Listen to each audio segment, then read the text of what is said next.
இந்திய விமானப்படையின் போர் மற்றும் சாகசத்தை கண்டு மிரண்டு போன பிரிட்டன் இந்திய வீரர்களிடம் பயிற்சி பெற முன்வந்துள்ள சம்பவம் முக்கியத்துவம் வாய்ந்ததாக பார்க்கப்படுகிறது. பின்னணியில் இருக்கும் காரணம் என்ன பார்க்கலாம். சமீபத்தில் இந்தியா பிரிட்டனிடையே தடையற்ற வர்த்தக ஒப்பந்தம் கையெழுத்தானது.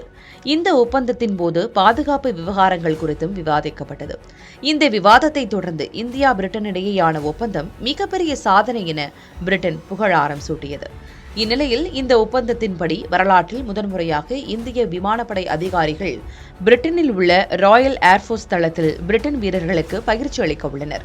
இந்த விவகாரம் குறித்து பிரிட்டன் தூதரகம் வெளியிட்டுள்ள பதிவில், இந்தியா பிரிட்டனிடையே மேற்கொள்ளப்பட்ட ஒப்பந்தத்தின்படி இந்திய விமானப்படையைச் சேர்ந்த 3 தகுதி வாய்ந்த விமானிகள் பிரிட்டனின் ஏரோஃபேலி தளத்திற்கு அனுப்பப்பட உள்ளனர். இந்த பயிற்சி பிரிட்டனின் அதிவேக ஜெட் விமானிகளுக்கான முதன்மை பயிற்சி என்று கூறப்பட்டுள்ளது. அது மட்டுமின்றி தொடக்கத்திலிருந்து 2 ஆண்டுகள் பிரிட்டனில் இந்திய அதிகாரிகள் பணியமர்த்தப்படுவார்கள் என்றும், பேஹாக் T2 அல்லது டெக்ஷன் T1 ரக பயிற்சி விமானங்களில் அவர்கள் பயிற்சி அளிப்பார்கள் என்று குறிப்பிடப்பட்டுள்ளது.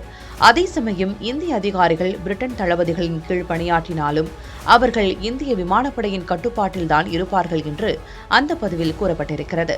ஏற்கனவே பல்வேறு நாடுகளைச் சேர்ந்த வீரர்களுக்கு இந்திய விமானப்படை பயிற்சி அளித்து வரும் நிலையில் அதே பட்டியலில் தற்போது பிரிட்டனும் இணைந்திருக்கும் சம்பவம் முக்கியத்துவம் வாய்ந்ததாக பார்க்கப்படுகிறது.